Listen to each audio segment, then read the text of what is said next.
Good morning children's, 8th class. देखिए आज क्या हिंदी व्याकरण का पार्ट 1 स्टार्ट करते हैं। ठीक है, क्या नाम है पार्ट 1 का? भाषा। राइट, आज भाषा पढ़ेंगे। तो मैं आपको भाषा के बारे में बताती हूँ, यानी लैंग्वेज हमारी क्या होती है उसके बारे में आपको आज बताया जाएगा। तो आप लोग देख लीजिएगा।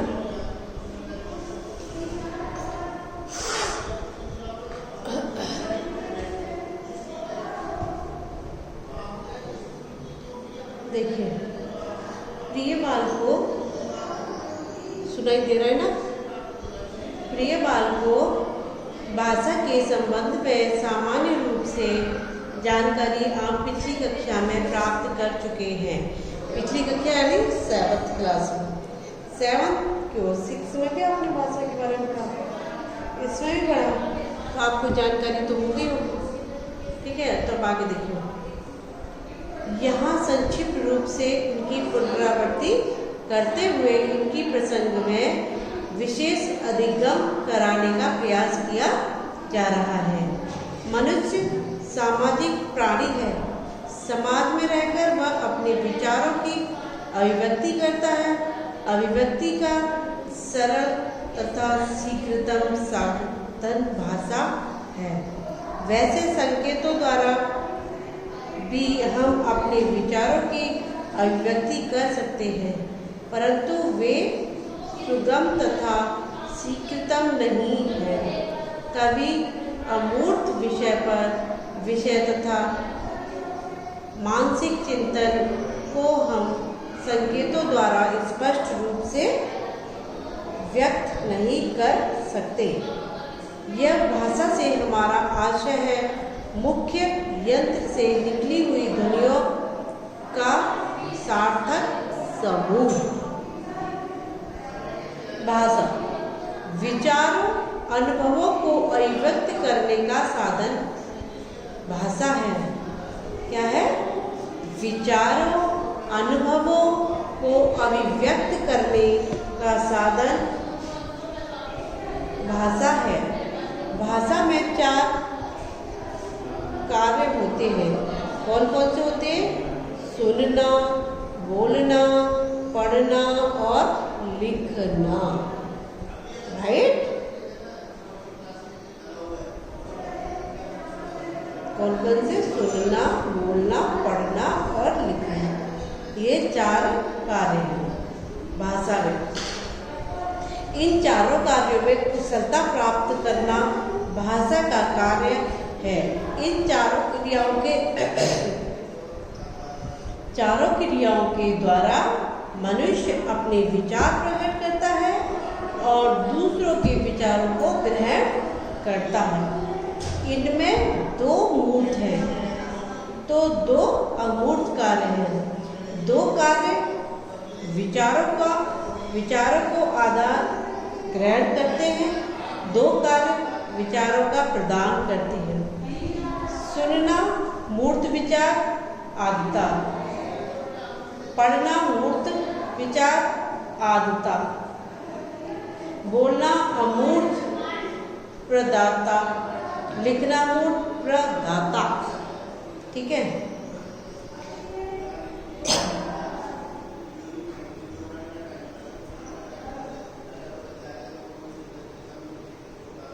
मनुष्य की सार्थक व्यक्तवाणी को भाषा कहते हैं। भाषा शब्द संस्कृत के भाषा धातु से बना है।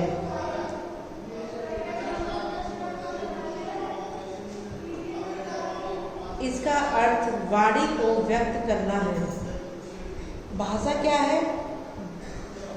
नंबर 1, भाषा में ध्वनि संकेतों का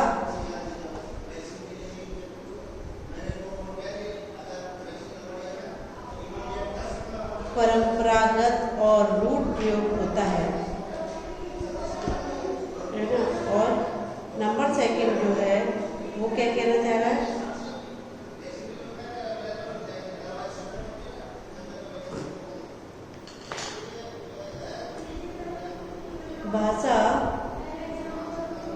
ये सार्थक ध्वनि संकेतों से मन की बातों या विचारों का विनिमय होता है।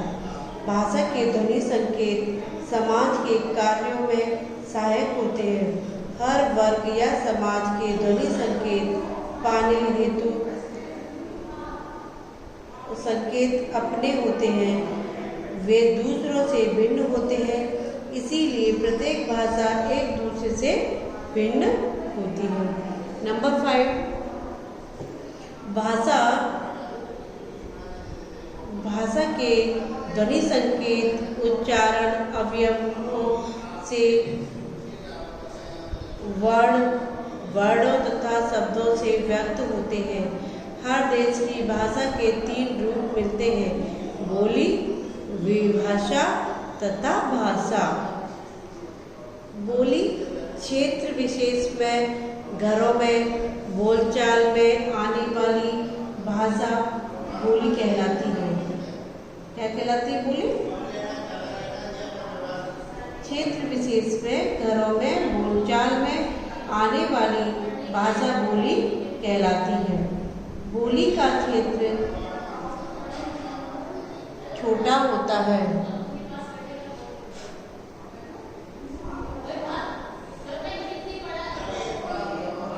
राजस्थान में ढूंढाड़ी, शेखावाटी, मालवी, मेवाड़ी आदि कई बोलियां हैं।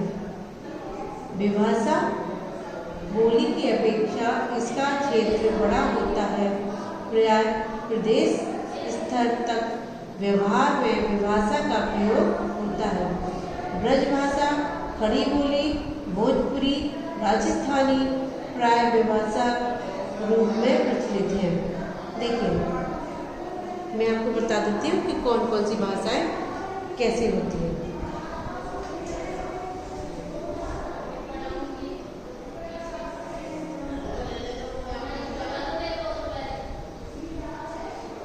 देखिए, बोली में जो आती है लैंग्वेज वो कौन सी होती है?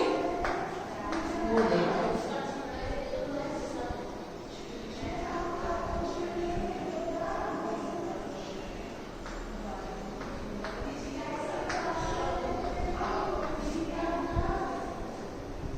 ढूंढाड़ी,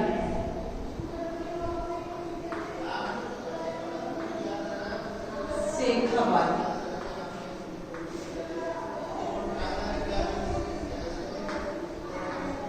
मालवी, ठीक है, मेवाड़ी,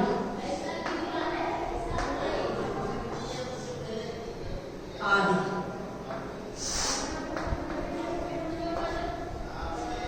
और ये तो बोली में बोली जाती है। और विभाषा में कौन सी बोली जाती है?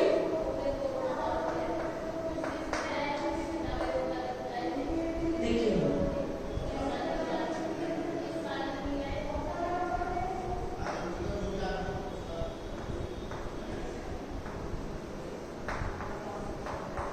ब्रजभाषा,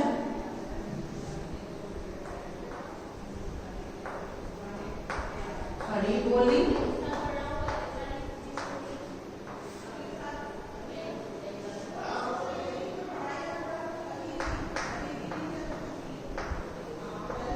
भोजपुरी,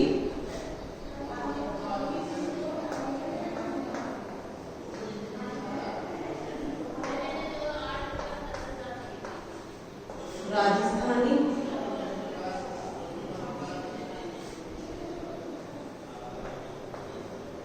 प्राय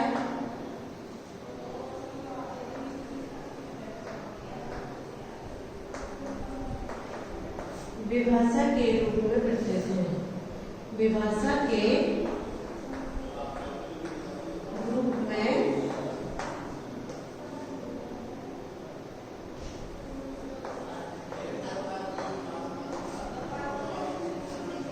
तो मैंने आपको बोली बताई, विभाषा ही बताई, जो भाषा इधर बोली जाती है। ठीक है, तो अब उसके बाद में देखिए भाषा, ये तो हमारी हो गई जो बोली में बोलते हैं और विभाषा में जो बोलते हैं। अब जो हम पढ़ेंगे, ये पढ़ेंगे भाषा। यह भाषा का परिनिष्ठित स्वरूप होता है। यह विभाषा की अपेक्षा विस्तृत भूभाग में प्रयोग में आती है। सरकारी काम, साहित्यिक रचनाएं, पाठ्यपुस्तक, विषय परिनिष्ठित, व्याकरण सम्मत शुद्ध होती है। हिंदी परिनिष्ठित भाषा है। हिंदी भारत के विस्तृत भूभाग में प्रयोग में आती है। हिंदी भाषी प्रदेशों तथा केंद्रों में शासन में हिंदी का प्रयोग हो रहा है। संविधान द्वारा राष्ट्रभाषा के रूप में हिंदी को मान्यता दी गई है।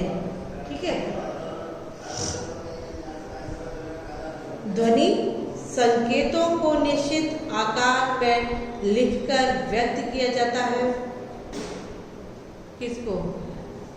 ध्वनि क्या होती है? ध्वनि जो होती है संकेतों को निश्चित आकार में लिखकर व्यक्त किया जाता है। इस लिखित रूप को लिपि कहते हैं।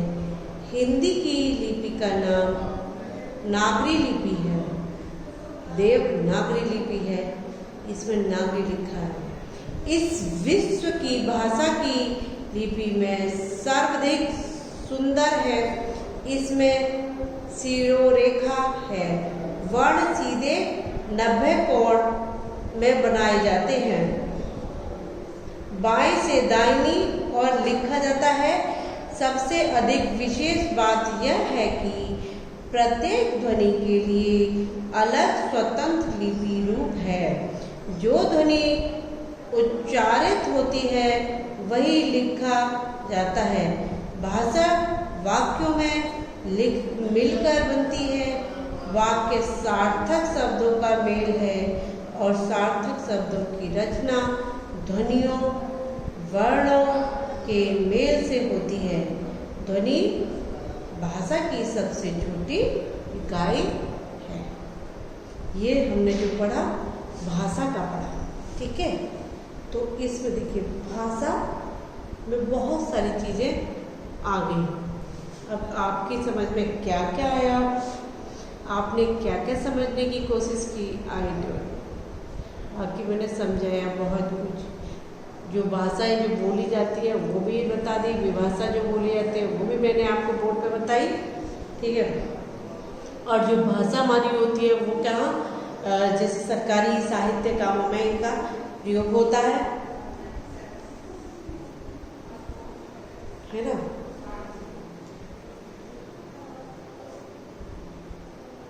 और अब जो है वो है हमारा व्याकरण। व्याकरण क्या कहता है? भाषा में स्वच्छ तथा शुद्ध प्रयोग को बनाए रखने वाला शास्त्र व्याकरण शास्त्र है। भाषा में वाक्यों, शब्दों, ध्वनियों की दृष्टि से विचार करना भाषा का व्याकरण कहा जाता है।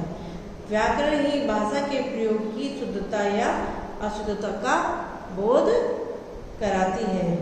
व्याकरण का उद्देश्य क्या होते हैं? भाषा में प्रयुक्त अशुद्धता और शुद्धता का बोध कराना। नंबर 2, भाषा प्रयोग में स्वच्छंदता तथा मनमाने प्रयोग पर नियंत्रण रखना।